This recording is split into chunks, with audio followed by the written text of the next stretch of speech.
नतीजों पर फोकस। कौन कौन सी कंपनीज के नतीजे थे जो कि मार्केट बंद होने के बाद कल आते हुए दिखाई दिए और उन पर रिएक्शन किस तरह का है और एक्चुअल में उनका रिएक्शन कैसा होना चाहिए, उस पर बात करते हैं।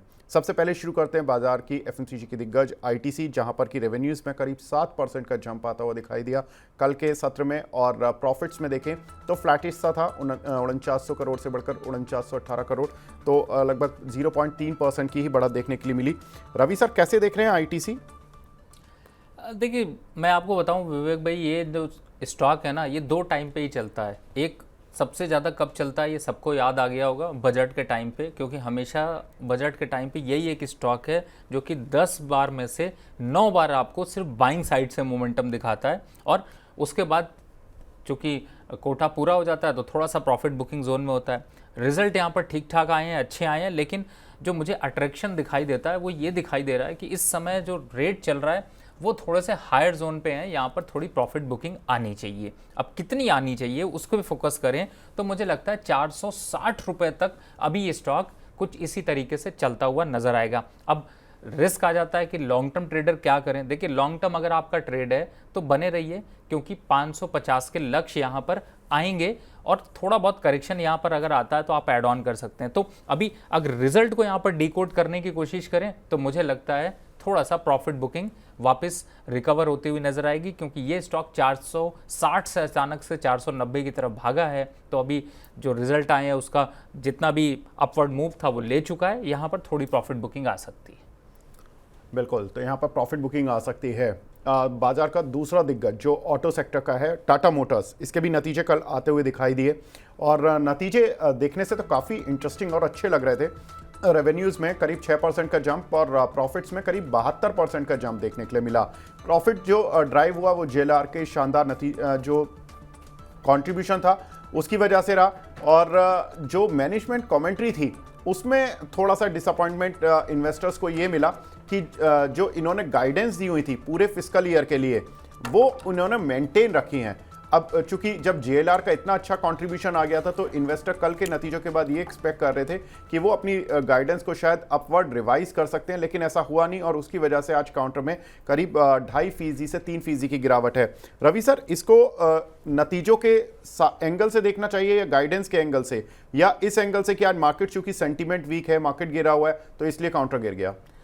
देखिए विवेक भाई, मैंने हमेशा स्ट्रैटेजी में पहली बात स्ट्रैटेजी की बात कर लेते हैं, क्योंकि वो सबसे की एरिया है यहाँ पे। देखिए, जब भी रिजल्ट आते हैं ना, मैं कहता हूँ हमेशा प्रॉफिट बुक करिए। अगर पहले बनाया तो भी, फ्रेश बाय तो कभी मत करिए। रेयर केस में स्टॉक प्रॉफिट देता है। 10, मैं आपको प्रोबेबिलिटी बताता हूँ, 10 में से सिर्फ 2 स्टॉक ऐसे होते हैं जो कि रिजल्ट के दिन अगर आप खरीद लो या रिजल्ट आने के एक 12 घंटे पहले आप अगर ट्राई कर रहे हो या उस दिन आप कर रहे हो तो कभी भी आपको प्रॉफिट आने की प्रोबेबिलिटी नहीं होती है। 8 टाइम आपको लॉस होता है। दूसरी तरफ अब एक बार को टाटा मोटर की इस स्ट्रैटेजी को ध्यान रखें। देखिए, इसमें कोई डाउट नहीं है कि लॉन्ग टर्म पर टाटा मोटर का शेयर 1500 रुपये हो जाएगा। मैं फिर से बोल रहा हूँ, 1500 रुपये हो जाएगा दिसंबर, और नेक्स्ट बार जब अगर देखेंगे तो शायद हो सकता है हम मार्च क्वार्टर में इसकी बात कर रहे होंगे। लेकिन अभी की सिचुएशन क्या है, नंबर्स अच्छे हैं, गाइड, और आपने बहुत इंपॉर्टेंट बात कही कि यहाँ गाइडेंस, जिस हिसाब से कंपनी ने अपने को रीस्ट्रक्चर किया, चेंज किया है मार्केट के अकॉर्डिंग में, चाहे वो ईवी सेगमेंट हो, चाहे वो दूसरे सेगमेंट की तरफ जाएं, लग्जरी की तरफ हो, या तीसरे सेगमेंट की तरफ जाएं जो कि आम पब्लिक के लिए गाड़ियां हैं, उस पर जो चेंजेस आए हैं उसको देख करके कंपनी की ग्रोथ प्रोस्पेक्ट्स लॉन्ग टर्म पर बहुत बढ़िया हैं। और बिलीव करिएगा कि ये नई लाइफ लाइन बनेंगे। जो आपको अभी लग रहा है ना, ये 1100 के स्टॉक्स चल रहे हैं, ये आप बिलीव करिएगा जिस हिसाब से मोमेंटम है, जिस हिसाब से अगर ये ग्रोथ 6 महीने 1 साल और टिकी रहती है तो आप ये मानिएगा कि ये हम 2000 की सीरीज़ में भी आने में टाइम नहीं लगेगा, क्योंकि आपके पास ऑप्शन है ही नहीं। और ईवी सेगमेंट की तरफ सबसे बड़ा वर्क यहाँ पर टाटा मोटर कर रहा है। और जेएलआर प्रॉफिट में लाने का मतलब है, यानी कि जेएलआर की तरफ अगर उसके लॉसेस भी कम हो जाते वही अच्छा था, लेकिन यहाँ तो बात की जा रही है टर्न अराउंड स्टोरी की। तो यहाँ पर लॉन्ग टर्म व्यू ये है। अब शॉर्ट टर्म व्यू क्या है? शॉर्ट टर्म में देखिए थोड़े बहुत उतार चढ़ाव आते रहेंगे। 920 और 950 का लेवल अट्रैक्टिव लेवल है जिनमें आप बाइंग कर सकते हैं। मार्केट के सेंटीमेंट यहाँ पर थोड़े से अभी खराब हैं तो थोड़ी प्रॉफिट बुकिंग और आएगी, तो घबराने की जरूरत नहीं। लॉन्ग टर्म व्यू है, बने रहिए। शॉर्ट टर्म ट्रेडिंग वेडिंग का व्यू है तो अभी मत खरीदिए, थोड़ा वेट कर लीजिए। बिल्कुल। तीसरे रिजल्ट कल्याण ज्वेलर, यहाँ पर देखें तो लगातार कंपनी का परफॉर्मेंस काफ़ी रोबस्ट रहा है पिछले कई क्वार्टर से, और इस बार भी in line with estimates results देखने के लिए मिले। 27% का जंप रेवेन्यूज़ में, प्रॉफिट करीब 24% बढ़ता हुआ दिखाई दिया। बिल्कुल मार्केट की जैसे एक्सपेक्टेशंस थी, बिल्कुल ऑलमोस्ट एक्यूरेट लेवल पर कल्याण ज्वेलर के रिजल्ट आए हैं। रवि सर, कैसे देखना चाहिए कल्याण ज्वेलर को? देखिए विवेक भाई, जिस हिसाब से आपने रिजल्ट बताए हैं उससे देख के अट्रैक्शन बन रहा है, लेकिन खास बात यह है कि ये कल्याण ज्वेलर अचानक से जो ये मूव दिखा रहा है या जो बढ़त दिखा रहा है, वो सिर्फ इसलिए नहीं है कि वो स्टॉक में ये मोमेंट स्टोरी आई है, लेकिन जो आपको नंबर्स यहाँ पर अट्रैक्ट कर रहे हैं उसका भी एक बहुत बड़ा इम्पैक्ट है। और गोल्ड के प्राइसेस तो यहाँ पर फिलहाल चार चांद ही लगा रहे हैं। फिलहाल अभी स्टॉक अप ट्रेंड में है। लॉन्ग टर्म के हिसाब से देखते हैं तो जो टर्न अराउंड स्टोरी है उसमें थोड़ा करेक्शन ज़रूर है। मार्केट अगर यहाँ पर गिरेगा तो कितना गिरेगा, थोड़ा बहुत और गिर सकता है, लेकिन मुझे लगता है कि आपको बने रहना चाहिए। वापस से इसमें अट्रैक्शन आएगा और वापस से 12 से 15% की रैली दिखाई देगी। लेकिन मैंने पहली थ्योरी बताई है कि रिजल्ट के दिन सिर्फ प्रॉफिट बुक होता है, वही आपको दिखाए तो डिप पे बाय की स्ट्रैटेजी जरूर रखें। जी, तो बाय डिप्स कल्याण ज्वेलर, यहाँ पर रिजल्ट्स अच्छे हैं, लेकिन शेयर भी काफ़ी चल चुका है। लॉन्ग टर्म में पिछले 2 साल में काउंटर डबल डिजिट में था, 60-70 रुपये का शेयर, अभी 560 दिख रहा है। तो इसलिए इतनी जल्दबाजी नहीं करनी है कि क्योंकि रिजल्ट्स ऑलरेडी ये जब 60-70 रुपये पर लोगों ने लिया था तो उस समय इसी तरह के रिजल्ट प्रोजेक्ट किए थे जो कि अब देखने के लिए मिल रहे हैं। तो इसलिए इतना जल्दी नहीं करना है हमें बाय करने के लिए। नेक्स्ट काउंटर सर, जहाँ पर कि रिजल्ट्स देखने के लिए मिले और हमारे दर्शकों के भी काफ़ी सवाल आते हैं, पारादीप फॉस्फेट, यहाँ पर देखें तो रेवेन्यूज़ में करीब 22% की गिरावट जरूर देखने के लिए मिली, लेकिन कंपनी का जो प्रॉफिट था वो 120 करोड़ के लॉस से 5.4 करोड़ का प्रॉफिट आया। इनके क्यू ऑन क्यू नतीजे भी मैं देख रहा था, तो अगर इनकी अदर इनकम सेम लेवल पर रहती तो अदर इनकम को एडजस्ट करने के बाद इनके जो प्रॉफिट थे क्यू ऑन क्यू बेसिस पर भी फ्लैट आते, मतलब कि ग्रोथ नहीं आती, लेकिन और ये प्रॉफिट बढ़ जाता। जो 5.4 करोड़ का प्रॉफिट है ये करीब 20 या 25 करोड़ के आसपास हो जाता, जिससे इनके जो results comparable to Q on Q flat रहते। रवि सर, कैसे देखना चाहिए पारादीप को? देखिए, केमिकल इंडस्ट्री और एग्रीकल्चर में क्षेत्र में काम करती है ये कंपनी, और ख़ास बात इसको फ़ायदा जो मिलेगा वो आगे इस बात का मिलेगा क्योंकि जो सरकार है उसकी पूरी योजना इस बार एग्रीकल्चर को लेकर और केमिकल इंडस्ट्री को लेकर काफ़ी सपोर्ट देने की बात है। तो उसका फ़ायदा भी ये इंडस्ट्री यहाँ पर ले रही है और इस स्टॉक को भी उसका फ़ायदा मिल रहा है। फिलहाल स्टॉक के अप ट्रेंड जो है वो थोड़ा सा अभी और कंटिन्यू रहेगा। थोड़े बहुत करेक्शन आ सकते हैं, 85 के पास वापस अट्रैक्शन आएगा, लेकिन जल्द ही ये 3 डिजिट यानी कि 100 के आंकड़े को छूता हुआ नजर आएगा। तो बने हैं तो बने रहिए। और केमिकल स्टॉक में अगर या एग्रीकल्चर स्टॉक का अगर नाम ही जुड़ जाता है, एक टाइम था अगर आपको याद हो विवेक भाई की .com लगा दीजिए तो स्टॉक बढ़ जाता था, आजकल ईवी लगा दीजिए तो बढ़ जाता है। तो कुछ ऐसा ही है, आजकल केमिकल और एग्री लगा दीजिए तो भी बढ़ जाता है, लेकिन ये कंपनी काम करती है उसमें तो उसका फ़ायदा यहाँ पर मिलेगा। बिल्कुल, नतीजों पर बात हो रही है। रवि भाई हमारे साथ जुड़े हुए हैं और आपके जो भी सवाल हैं उनके हम जवाब भी देने की कोशिश करेंगे रवि सर के माध्यम से, लेकिन एक हमारे साथ खास मेहमान भी जुड़ चुके हैं जिन कंपनी के रिजल्ट देखने के लिए मिले। गुड लक इंडिया, हमारे साथ कंपनी के चेयरमैन मिस्टर MC गर्ग जुड़े हैं। Garg sir, hi, good morning sir, thank you very much sir हमसे जुड़ने के लिए। सर, आवाज़ आ रही है आपको मेरी? बिल्कुल क्लियर है जी सर, मैं दर्शकों को आपके नतीजे पढ़ देता हूं, उसके बाद हम सवाल जवाब शुरू करते हैं। रेवेन्यूज़ देखें तो कंपनी के करीब 7% का जंप देखने के लिए मिला। 846 करोड़ से कंपनी का रेवेन्यू बढ़कर 905 करोड़ रुपए होता हुआ दिखाई दिया। वहीं प्रॉफिट्स में देखें तो करीब 26% का जंप देखने के लिए मिला। एबिटा करीब 12% बढ़ता हुआ दिखाई दिया और कंपनी की अर्निंग पर शेयर में करीब 7% की ग्रोथ देखने के लिए मिली है। इस क्वार्टर में कंपनी की EPS 11.2 रुपये रही है। वहीं एबिटा 80 करोड़ रुपये का रहा as compare to 71 crore. Garg साहब, अगर हम देखें तो कंपनी काफ़ी डाइवर्सिफाइड है। कंपनी ऑटो से, इंफ्रा से, पावर सेक्टर से, तेल गैस सेक्टर से सभी इंडस्ट्री को कैटर कर रही है, लेकिन और ये सारी इंडस्ट्री वर्क भी बहुत अच्छा कर रही हैं। आपको सबसे ज़्यादा अपॉर्चुनिटी इस साल में कहाँ पर दिख रही है सर? ऑटो सेक्टर में। सर, दूसरा कि अभी हाल फिलहाल में ही आपने डिफेंस और एरोस्पेस पर काफ़ी कुछ प्लान्स, हमने लास्ट टाइम भी आपसे बात की थी तो आप डिफेंस और एरोस्पेस पर बात कर रहे थे कि आप वहाँ पर भी काफ़ी एग्रेसिव प्लान कर रहे हैं।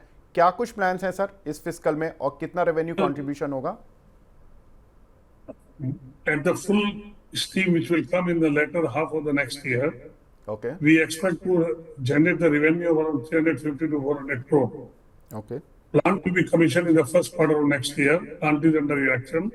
The development work is going on. Machinery will come by November, and the trial production can start by end of this financial year. And production can come in the first quarter of the next year.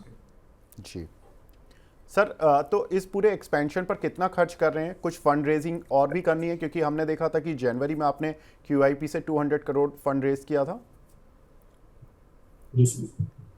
Total expenditure expected on this plant is around 200 crore. Okay And immediately we have no plan to raise the funds any further. Okay, तो ये internal accrual से हो जाएगा sir? Mostly we will try to do it with internal accruals. Okay. And sir, ये कितना बड़ा space है कि कुछ आपकी जो बातचीत हो रही है वेंडर्स के साथ, या जो भी ऑर्डर्स आ रहे हैं आपके पास, वो क्योंकि इस पूरे क्षेत्र में लॉन्ग जेस्टेशन ऑर्डर्स होते हैं, तो किस तरह का ट्रैक्शन आपको लगता है कि रेवेन्यू साइड पर मिलेगा आपको? So far, today, if I am concerned, we have got lot of good inquiries from overseas buyers. Okay It is good demand for the product which we are going to make.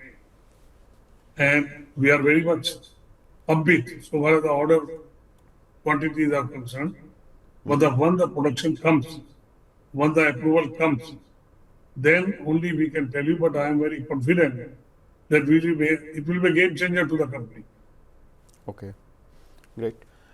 Sir, हम देख रहे थे कि company का जो business है, 100 countries के साथ आप अपना बिजनेस करते हैं, आपका अच्छा खासा एक एक्सपोर्ट फ्रंट है। जियोपॉलिटिकल रिस्क भी सर बढ़ते ही जा रहे हैं। अभी इस वीक में ही ईरान इजराइल को लेकर कुछ टेंशन चल रही है। ऑलरेडी हमास इजराइल में युद्ध चल रहा है, रशिया यूक्रेन युद्ध ख़त्म नहीं हुआ है। सर, एक्सपोर्ट फ्रंट से किस तरह की डिमांड है? कितना बड़ा सेगमेंट बनकर उभरेगा ये? सर देखिए, export, are you asking about aerospace and defence? Overall export sir, I am talking about. Overall export की डिमांड इस समय बहुत अच्छी है। India is in a very good position to export. Okay With China going down, China not being trusted, India, China plus one advantage is coming to India. In all the product segment what we have got, like I can tell you about auto, we are virtually brand, and most of our exports are to Europe and America. There we are supplying, and we are approved supplier to reputed brands of the world in supplying auto tubes.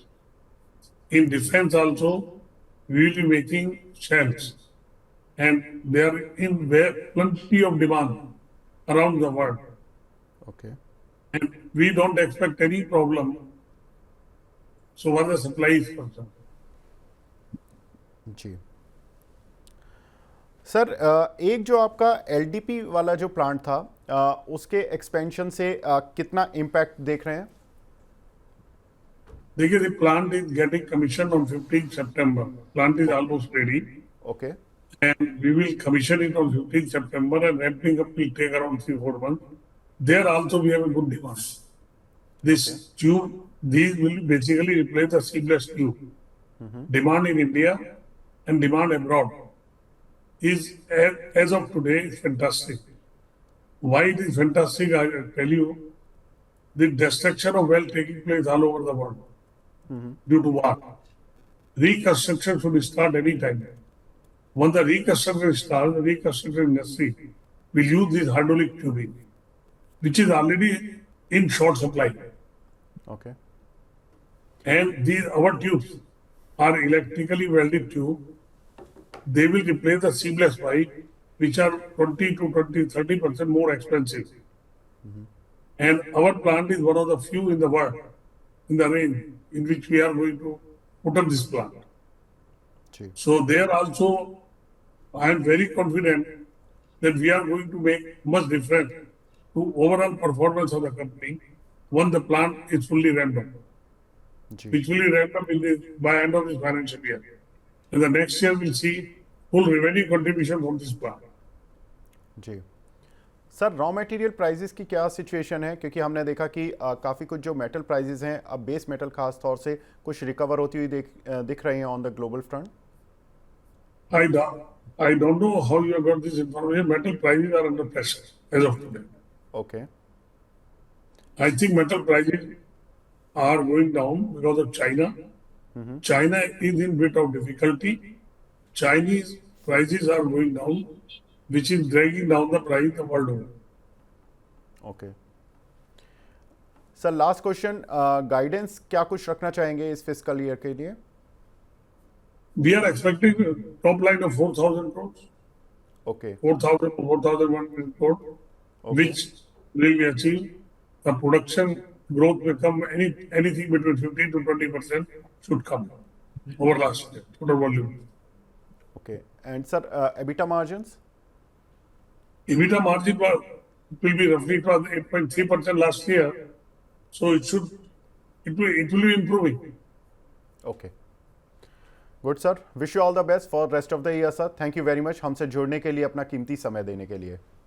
Thank you. Thank you sir. तो ये थे good luck India के chairman, जिन्होंने कि बताया कि company 4,000 crore रुपए के रेवेन्यू को टारगेट कर रही है। रॉ मटेरियल प्राइस का अभी कोई कंसर्न नहीं है। कंपनी का एक प्लांट 15 सितंबर से कमीशन हो रहा है, जिसका कि जो फ़ायदा होगा वो सेकंड हाफ में कंपनी को मिलता हुआ दिखाई देगा। कंपनी एरो स्पेस और डिफेंस स्पेस में नेक्स्ट ईयर से करीब अच्छा खासा ट्रैक्शन करती हुई दिखाई देगी। और कंपनी की अभी कोई फंड रेजिंग की योजना नहीं है। कंपनी जो भी एक्सपेंशन कर रही है वो अपनी खुद की पॉकेट से कर रही है, यानी जो कंपनी के इंटरनल एक्रूवल्स हैं, जो नेट प्रॉफिट कमा रही है, उससे कंपनी कर रही है। तो काफ़ी इंटरेस्टिंग कॉन्वर्सेशन रहा। सर, रवि सर के पास लौटता हूँ। एक और कंपनी जिसके नतीजों का निवेशक इंतजार करते रहते हैं सर, रतन इंडिया पावर। इस पर सवाल भी काफ़ी आते हैं दर्शकों के। इसके कल नतीजे आए। नतीजे मैं इसलिए ले रहा हूँ क्योंकि नतीजे काफ़ी इंटरेस्टिंग थे सर। ये पीक सीज़न होता है पावर कंपनीज़ का, और ये कंपनी प्रॉफिट में आ गई। 93 करोड़ रुपए का प्रॉफिट दिया है 549 करोड़ के लॉस के मुकाबले। रेवेन्यूज़ में 10% का जंप। प्लांट लोड फैक्टर 92% है, एक ही प्लांट है, वो 92% कैपेसिटी पर चल रहा है। सर, कैसे देखना चाहिए इस काउंटर को? देखिए, सरप्राइज़ तो ज़रूर है, क्योंकि कंपनी जिस हिसाब से यहाँ पर मोमेंटम दिखा रही थी उसके हिसाब से तो लग रहा था कि कंपनी कुछ ना कुछ तो एक्टिविटी ज़रूर हुई, क्योंकि 8 रुपये का शेयर 17 रुपये तक पहुँच चुका है। और अभी के हिसाब से अगर देखते हैं तो मुझे लगता है कि शायद रिज़ल्ट का एक इम्पैक्ट भी यहाँ पर लॉन्ग टर्म पे थोड़ा देखने को मिलेगा, और नेक्स्ट क्वार्टर तक में इसमें एक बुल रन यहाँ पर स्टार्ट होने के चांसेस हैं, अगर ये कंटिन्यूटी यहाँ पर बनी रहती है। फिलहाल तो अगर देखते हैं तो मुझे लगता है कि 20 से 21 रुपये के आसपास तक के लेवल अभी आते हुए नज़र आ सकते हैं। तो यहाँ पर 20 से 21 रुपये के आसपास आते हैं तो वहाँ पर स्ट्रैटेजी आपको दोबारा रिव्यू करनी पड़ेगी। बिल्कुल, तो यहाँ पर आपको 20 से 21 रुपये के आसपास अपनी पोजीशन को रिव्यू करना पड़ेगा, और एक बार स्ट्रैटेजी पर दोबारा सवाल भी ले सकते हैं।